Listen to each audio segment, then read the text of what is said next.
best way para ang lalaki na naman mababalisa sa'yo, kakaisip. Yon, ito ha. Kasi may mga kababaihan din talaga na nababalisa, napaparaning, hindi nila alam kung anong dapat nilang gagawin, naguguluhan sa mga partner nila.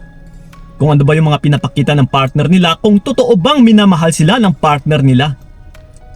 Well, ito mga utol, ituturo ko sa inyo yung pinaka-best technique na dapat ninyong gagawin para mabalisa din kakaisip sa'yo yung partner mo.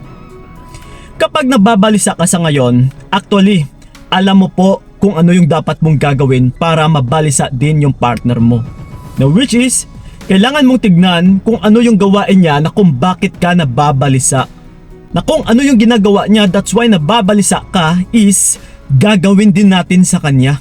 Yes. Yun po yung tanging paraan para mabalisa din yung partner mo. 'Di ba? Kagaya neto, na kung hindi siya nagpaparamdam, binabaliwala ka. Yung tipong parang wala lang sa kanya yung relationship ninyo, na parang wala siyang pagkikare, 'di ba? Nababalisa ka.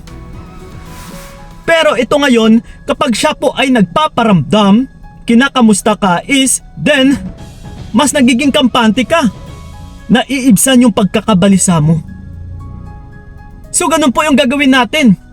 Babalik na rin natin utol or ibabalik natin sa kanya. Pero ito ha, mag-ingat lang po. Lalong-lalo na sa mga kababaihan dyan na hindi naman kayo nabibigyan ng ikababalisa ng mga partner ninyo, then huwag nyo na pong gawin yung bagay na ito. Pero kung nabibigyan kayo ng ikababalisa ng mga partner ninyo na palagi kayong napapraning, yes, dahil po sa gawain niya na binabaliwala kayo, then gawin nyo po yung bagay na ito para siya naman itong mababalisa talaga kakaisip sa iyo. Yung tipong magugulat siya or magtataka siya na uy, teka lang, bakit parang nababalisa ako ngayon sa partner ko na ito na babae? Na kung dati siya na ito nga habol ng habol sa akin. Yes. Now which is utol, babawiin natin yung energy. Hahatakin natin yun. Sa pamamagitan din talaga na kailangan mo munang maging matatag. Yan po yung pinakabala natin. Na kung ikaw ay takot, then talagang hindi mo magagawa yung bagay na ito. So kailangan mo munang maging matatag. Kailangan mo talagang ipakita din na wala kang takot sa kanya. Dahil sa gawain niya na pambabaliwala sa'yo is nababalisa ka. Then, ito po yung tanging rason na kailangan mong gawin din yung bagay na ito. Dahil din sa gawain mo utol na palaging nandyan sa partner mo, na anytime na kung kailan siya magpaparamdam ay nandyan ka naman kaagad, naghihintay lang sa kanya. So kampante po yung binibigay natin sa partner mo, hindi pagkakabalisa. So the more siyang nakakampante is ikaw naman itong nababalisa. So kung ito binabaliwala ka na kung minsan kung magre-reach out ka sa kanya is wala pang response, na kung kailan ka lang niya sasagutin, na kung kailan ka lang niya re-replyan, or kung minsan umaabot pa ng kinabukasan bago ka niya sasagutin or bago ka niya re-replyan. So ito po mga utol, kailangan mong magmatigas din. Na kung siya po is matigas, matatag, dahil yun nga wala ka naman sa isipan niya, hindi ka umiikot sa isipan niya, yun din po yung kailangan mong gagawin. Wala kang ibang gagawin kundi gayahin natin yung ginagawa niya, yung pag-focus niya sa kanyang sarili, yung pag-focus niya sa kanyang trabaho, yung pag-focus niya sa kanyang mga gawain. Yes, kampante siya na nandiyan ka lang. Pero mahahatak po natin ito once na ganito din yung pinapakita natin. Na ikaw mismo is binabaliwala mo rin siya. Na hindi na rin sa'yo priority yung relationship ninyo. Na hindi na rin sa'yo first priority yung partner mo. Talagang magtataka po yan. So once na mahatak natin yung energy na yon, na siya po ay magtataka na, then ito na po yung panahon na siya po ay mababalisa kakaisip sa'yo.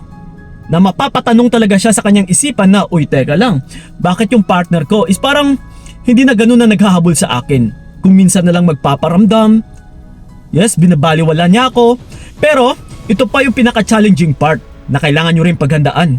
Once kasi na binabaliwala na ninyo yung mga partner ninyo is mas lalo po yung magmamatigas. Yes, titignan niya talaga kung hanggang saan yung kaya mo. Na kung dati kasi is nasanay siya na hindi mo siya natitiis, then hahanap-hanapin niya pa rin yun. Na magmamatigas talaga siya until na mag-reach out at saka mag-reach out ka. So yun lang din po yung kailangan natin gagawin, na mas doblihan mo pa yung pagmamatigas mo utol.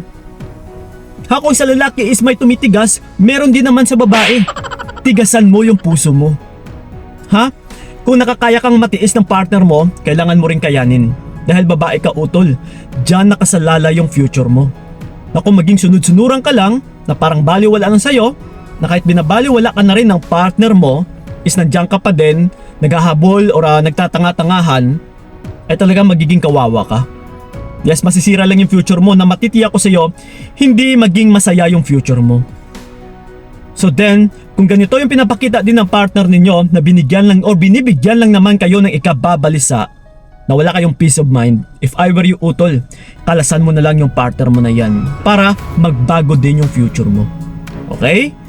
So yun po mga utol, sana yung nakatulong yung video na ito, and then sa mga gusto ko makausap one-on-one, puntahan nyo po yung aking FB page na Payong Kaibigan ni Kiko. PMS Laki lang po, and then kita-kits tayo doon. So yun na po, maraming salamat talaga. So ingat kayo, God bless and babu! Hanggang dito na lamang kung nakayanan ko, nakawakan ang naranasan ko, bibitawan para malaman mo anong sayang na pinaglaban ko, para lamang di manghirapan to ang